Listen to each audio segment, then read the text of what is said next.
Hello everyone, welcome back to my channel. इस कहानी के फर्स्ट पार्ट का लिंक डिस्क्रिप्शन बॉक्स में दे दिया गया है, तो प्लीज़ इसका फर्स्ट पार्ट ज़रूर सुनें ताकि आगे की कहानी आप सबको समझ में आए। मे आई कम इन सर? लंच आवर्स से कुछ देर पहले ही सर मुजफ्फर को बताकर वो ऑफिस से निकल आई थी। सर फजल के ऑफिस का दरवाज़ा खोले वो अंदर आने की इजाज़त मांग रही थी, जो सामने रखे लैपटॉप में काम में बिजी थे। सर उठाकर उसे देखा और मुस्कुरा दिए। बड़े लोग आज वक्त निकाल कर आए हैं हमें इज्जत बख्शने, ज़रूर तशरीफ़ लाएं। वो मुस्कुराते हुए कुछ शर्मिंदा सी अंदर आ गई। ख़ास तौर से आपसे मिलने आई हूँ सर। कुर्सी घसीट कर वो उनके सामने बैठ गई थी। यकीनन, वरना आप जैसी बड़ी शख्सियत के पास वक्त कहाँ होता है। लहजा तंजिया नहीं, खुशी भरा था। वो तंज नहीं कर रहे थे, सिर्फ मजाक कर रहे थे। वो भी हल्की फुल्की सी मुस्कुरा दी थी।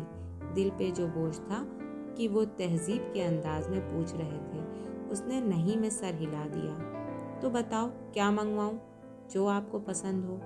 वो अब इंटरकॉम पे खाने का ऑर्डर दे रहे थे। वो उनके ऑफिस का जायज़ा ले रही थी, जो करीने से सजा हुआ था। और जॉब कैसी जा रही है, कोई प्रॉब्लम तो नहीं है? हुई तो आपसे ही कहूँगी। फ़िलहाल तो मुझे आपसे कल के लिए सॉरी बोलना था। इसकी बिल्कुल ज़रूरत नहीं है। अच्छी बात है कि इस माहौल में आकर भी आपने अपने वैल्यूज़ को अहमियत दी है, वरना लोग इस दुनिया में आकर भूल जाते हैं कि वो किस जगह से उठकर आए हैं, उनके घर की तरबियत क्या थी। मुझे बिल्कुल भी बुरा नहीं लगा। अगर अपनी कुछ वैल्यूज़ के ख़िलाफ़ आपको आउट ऑफ वे जाना पड़े तो साफ साफ ना कर देना चाहिए। वो उससे बिल्कुल भी नाराज़ नहीं थे, उल्टा इसकी बात को सराह रहे थे।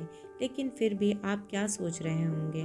मैं तो कुछ भी नहीं सोच रहा, लेकिन आप ज़रूरत से ज़्यादा सोच रही हैं। उसकी बात को काट कर उन्होंने टॉपिक बदल दिया। ये बताएं, आपकी याददाश्त टिप ने फिर से तो आपको धोखा नहीं दे दिया? क्या मतलब? मैं समझी नहीं। काफ़ी देर से समझती हैं आप, वो ये कह के हंस दिए। चीज़ों को कंपेयर करके याद करने वाली आदत की बात कर रहा हूँ मैं। तकरीम को जैसे हैरत का झटका लग गया। ये आदत तो उसकी अपनी खुद की थी, जो वो किसी से डिस्कस नहीं करती थी सिवाय हरीम के। तो वो कैसे जान गए थे?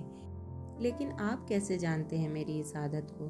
पहले दिन ही समझ गया था, जब आप मेरा नाम याद कर रही थी। असल में मैं भी इसी तरह चीज़ों को याद रखता हूँ। बचपन में बहुत कुछ भूल जाता था। तकरीम कहकहा लगाकर हंस दी। मैंने भी आपका नाम उसी एक जुमले से याद किया था कि अल्लाह का बड़ा फजल है, लेकिन ठीक वक्त पे फजल याद नहीं रहा, करम, रहम, एहसान और ना जाने क्या क्या याद आता रहा। मैं समझ गया था उसी वक्त। इतने में लंच आ चुका था। लंच के दौरान हल्की फुल्की सी बातचीत होती रही। वो उसके काम के बारे में ही पूछते रहे, उसे काफ़ी कुछ समझा रहे थे।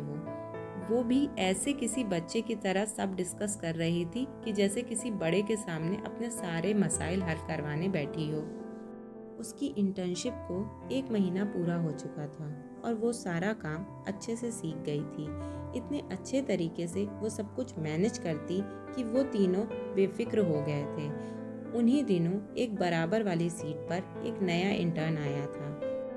काकी, इस बच्चे को अब तुमने सारा काम सिखाना है। सर मुजफ्फर, जो खुद जवान बच्चों के अब्बा थे, उसे प्यार से काकी कहा करते थे। उनके अंदाज में ऐसी बाप वाली मोहब्बत थी जो उसे अपनायत का एहसास दिला जाती थी। उनके बात करने से उसे अपने मरे हुए अब्बा की याद आती थी। श्योर सर, सब हो जाएगा। अब उसका काम अपना काम निपटाने के अलावा वलीद मुगल को काम सिखाना भी होता था। वो भी हाल ही में बीबीए से फ्री हुआ था और नीयत से यहाँ इंटर्नशिप के लिए आया था कि जब तक रिज़ल्ट नहीं आ जाता काम सीख लिया जाए। यूँ तजुर्बा भी आ जाएगा और वक्त भी गुजर जाएगा। दोनों में जल्द ही बहुत ज़्यादा घुलमिल हो गई थी, क्योंकि इकट्ठे काम कर रहे थे, हम उम्र भी थे। लेकिन इसके बावजूद दोनों ही अपनी हदें जानते थे। घुलना मिलना एक तरफ, लेकिन दोनों तरफ से एक दूसरे की इज्जत का ख्याल छाया रहता था। लंच टाइम में भी इकट्ठे ही कैफ़े जाते और वहाँ से फ्री होकर बाहर लॉन में बैठ जाते। कभी कभार करीब में नॉन ढाबा चले जाते थे। तुम्हें पता है ना कि ये नॉन ढाबा 3 दोस्तों ने खोला है, जो तुम्हारी तरह सॉफ्टवेयर इंजीनियर हैं। वो बेचारों का काम ढंग से नहीं चला तो यही काम करने लग गए। वो उसे छेड़ रहा था। तकरीम समझ रही थी, फिर भी झट अनजान बन गई। हाँ तो डिग्री मुकम्मल किए 1.5 साल होने को आया था, लेकिन अभी तक वो अपनी फील्ड की जॉब हासिल करने में नाकाम रही थी। ऐसे में इस तरह का मजाक कभी कभार दुखती रग साबित होता था। जिसे कोई छेड़ देता तो बड़ा दर्द उठता था। मेरी मानो तो तुम भी ऐसा ही कोई ढाबा खोल लो, नौकरी से ज़्यादा ही कमा लोगी।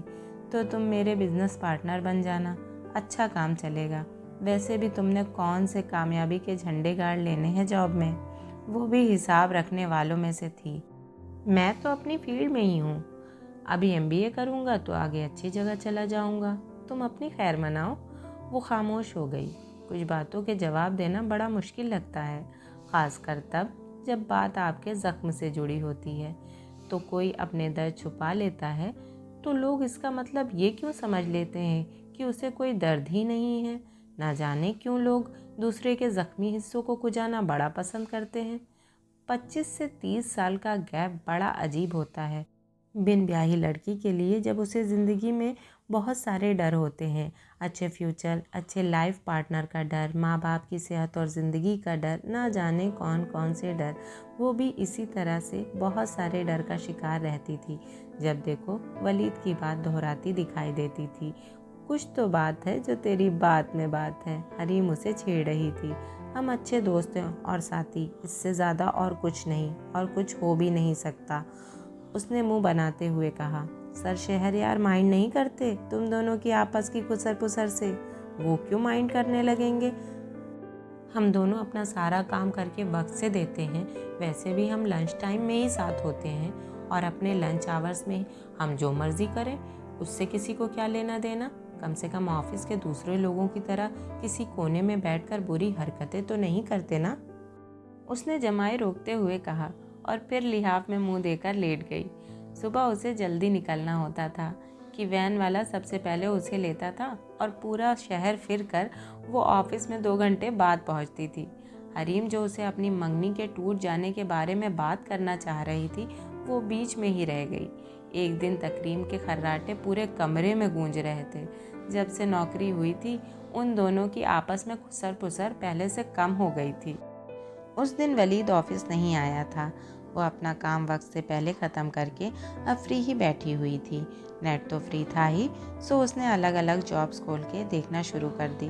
कब तक वो एक दूसरी फील्ड में बैठी फाइल्स जमा करने और समेटने का काम करती रहती। काकी, काम ख़त्म हो गया हो तो बेशक लंच के लिए चली जाओ।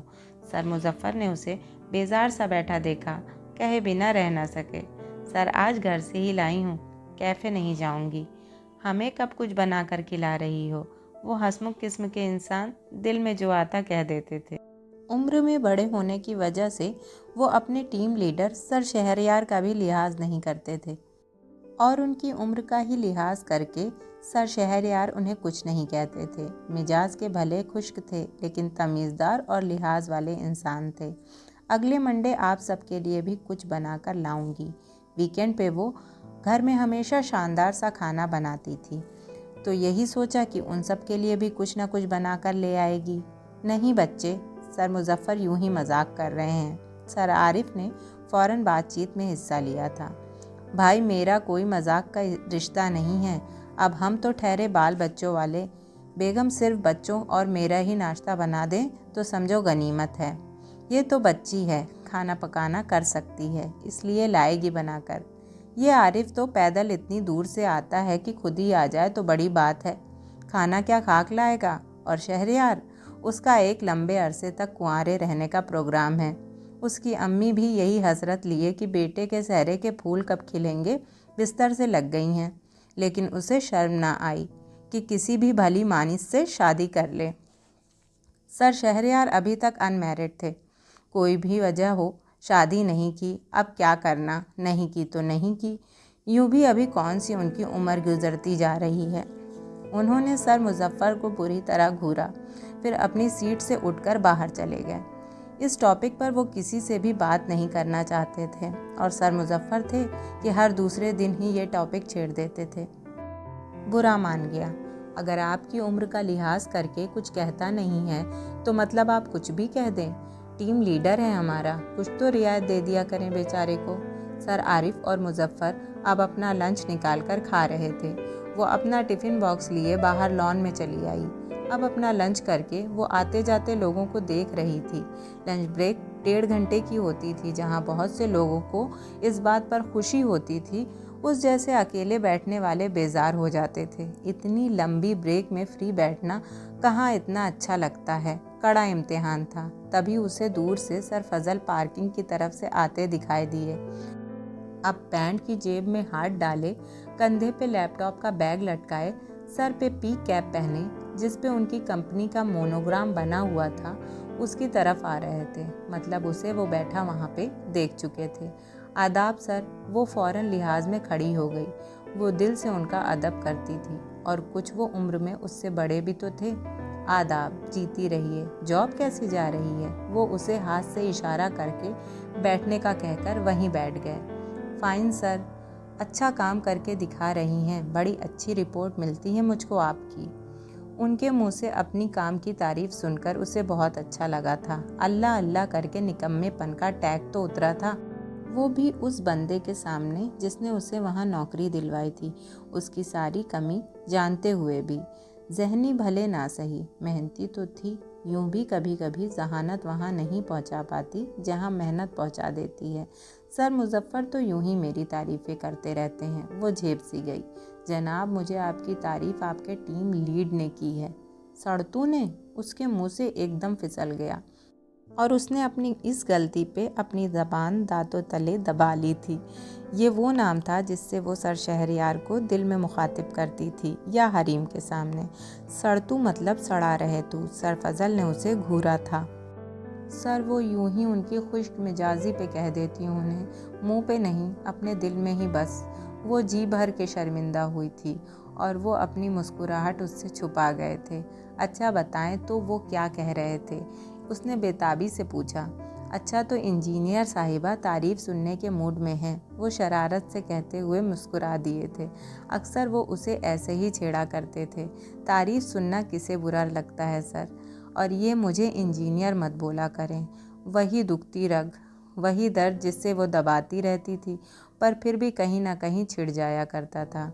क्यों, डिग्री तो असली है ना? वो अब भी शरारत के मूड में थे। डिग्री तो बस एक टुकड़ा है कागज़ का। इस फील्ड में काम तो मैंने कुछ किया नहीं, तो कैसी इंजीनियर, कहाँ की इंजीनियर। खैर आप बताएं ना कि वो क्या कह रहे थे? यही कह रहा था कि बहुत मेहनती है, सारा काम जल्दी सीख गई है और बड़े ध्यान से करती है। इतनी जिम्मेदारी से सब संभाल लिया है कि अब हम उसके होने से गैर जिम्मेदार हो गए हैं। इतनी शानदार तारीफ, ये तो कोई हवा में ही उड़ने लग जाए। वो भी एकदम खिल उठी। मगर तुम्हारे डिपार्टमेंट को कुछ एतराज़ भी है। इस बात पर वो चौंक गई थी। उन्हें तुम्हारा वलीद से इस तरह घुलना मिलना पसंद नहीं है। ये एक जुमला ही उसे सुलगा गया था। उसने उन्हें आगे कुछ कहने ही नहीं दिया और शुरू हो गई वही अपनी पुरानी आदत, अगले की पूरी बात सुने बिना ही हत्थे से उखड़ जाना और जज्बाती होकर एक लंबी चौड़ी तकरीर कर डालना। वो यही करने जा रही थी। Sorry to cut you sir. पहली बात तो ये कि मैं और वलीद अच्छे साथी हैं और इससे ज़्यादा कुछ नहीं। हम दोनों को ही अपनी हदों का पता है, जिसे तोड़ने की ना कभी उसने कोशिश की है और ना ही मैंने। अगर हम अपनी लिमिट्स में रहकर हंस लेते हैं, इकट्ठे खा पी लेते हैं, मजाक कर लेते हैं, तो इसमें इशू बनाने वाली कोई बात नहीं है। यहाँ हमारी ज़रा सी बेतकल्लुफ़ी पे उंगली उठाई जा रही है, तो उन दोस्तियों का क्या जो लोग कोने कदरों में अपनी हदों को क्रॉस करके कर रहे होते हैं। और दूसरी बात ये कि मैं और वलीद कोई स्कूल के स्टूडेंट नहीं हैं कि हम पे नज़र रखी जाए और रोक टोक की जाए। उम्र के जिस हिस्से में हम हैं वहाँ तो माँ बाप भी रोकना टोकना छोड़ देते हैं कि अब उनकी औलाद अपना अच्छा बुरा समझ सकती है। तो अब जब हम ऑफिस के किसी रूल्स को नहीं तोड़ रहे हैं तो हम पे कोई ऑब्जेक्शन बनता नहीं है। सर उसकी सारी बात सुकून से सुनते रहे थे। उनके चेहरे का रंग बिल्कुल नॉर्मल था। वो उससे ऐसे ही रिएक्शन की उम्मीद कर रहे थे जो किसी भी इमैच्योर इंसान का रिएक्शन हो सकता था। वो एक मैच्योर इंसान की तरह ज़रा भी बुरा बनाए बिना उसकी सारी बात सुनकर हज़म कर चुके थे और फिर भी बड़े सुकून से बैठे हुए थे। अगर समझो तो तुम्हारे हमदर्द हैं और ना समझो तो कुछ भी नहीं तकरीम। एक बात कभी ना भूलना तकरीम, यहाँ तुम्हारा रेफरेंस मैं हूँ। जब हम किसी का रेफरेंस बनते हैं तो इसका मतलब होता है कि हम उसकी जिम्मेदारी उठा रहे हैं, उसका हवाला हम बन रहे हैं। सो यहाँ तुम कुछ भी करोगी, अच्छा या बुरा, लोग मुझे ही बताएंगे। शहरयार ने भी यही किया। अगर उसने तुम्हारी तारीफ पहुँचाई तो जो इशू था वो भी बताया। वो सर झुकाए हुए थी, गुस्से में अब भी थी, लेकिन खामोश थी। शायद कुछ शर्मिंदा भी थी कि उसने जज्बात में कुछ ज़्यादा ही कह डाला था जो उसे नहीं कहना चाहिए था। तकरीम, ये जो दुनिया है ना, यहाँ हर तरह के रंग देखने को मिलते हैं, लेकिन यहाँ सबसे ज़्यादा रंग जो देखने को मिलता है वो गदला होता है। इंसान उसी रंग में रंग जाता है जो वो ओढ़ रहा होता है, जिसमें उसका उठना बैठना होता है। और मेरी इस सारी बात का मकसद ही तुम्हें ये समझाना है कि तुम्हें इस गदले रंग से खुद को बचाना है, ताकि तुम्हारी ज़ात की अच्छाई कायम रह सके। एक झाग की तरह उसका सारा गुस्सा बैठ गया था। वलीद अच्छा लड़का है सर, इस बार वो नरमी से कह रही थी। मुझे उसके बुरे होने में कोई शक नहीं है, उन्होंने फ़ौरन कहा। तकरीम उलझकर उन्हें देख रही थी। बात सिर्फ वलीद की ही हो ही नहीं रही है, बात इस पूरे माहौल की हो रही है, जिसमें अब तुम्हारा ओढ़ना बिछौना है कि ये माहौल गदला है। माहौल का असर होता है तकरीम। जब बारिश का कतरा ऊपर से गिरता है तो वो साफ़ होता है, लेकिन वही साफ़ पानी जब आसमान से उतरकर ज़मीन की गंदी फ़िज़ा में दाखिल हो जाता है तो वो अपनी सफाई बरकरार नहीं रख पाता। इंसान पे माहौल का असर होता है और ये फितरी बात है। हमारी कोशिश होनी चाहिए कि हम खुद को हमेशा अपने असल रंग में महफूज रखें। इंसान का अपना असली रंग इतना मजबूत होना चाहिए कि उस पर कोई और रंग ना चढ़ सके। मुझे तुम्हारी ये बात बहुत अच्छी लगी थी कि तुमने मेरे साथ भी लंच पे जाने से मना कर दिया था। हालांकि इस ऑफ़िस में मैं तुम्हारा रेफरेंस हूँ। तुम चाहती तो यहाँ अपनी हदों में नरमी कर सकती थी, लेकिन तुमने ऐसा नहीं किया। ये है तुम्हारा असल रंग तकरीम, जिसे तुमने हमेशा बरकरार रखना है। समझ रही हो ना? वो इतनी मगन थी उनकी बातों को सुनने में कि उसे आसपास का कोई होश ही नहीं था। एक अरसे बाद वो किसी से इतना इम्प्रेस हुई थी। एक अरसे बाद किसी की बातें सुनते रहने का दिल किया था। उसने हाँ में सर हिला दिया तो सरफजल मुस्कुराकर उठ गए और अपने डिपार्टमेंट की तरफ चल दिए। दोस्तों, ये था इस कहानी का सेकेंड पार्ट। इसका थर्ड पार्ट सुनने के लिए मेरा चैनल सब्सक्राइब ज़रूर कर लें और साथ ही नोटिफिकेशन के बेल को ज़रूर प्रेस कर दें, ताकि आने वाली वीडियो की नोटिफिकेशंस आपको सबसे पहले मिले। मिलते हैं इसके नेक्स्ट पार्ट में, तब तक के लिए बाय बाय।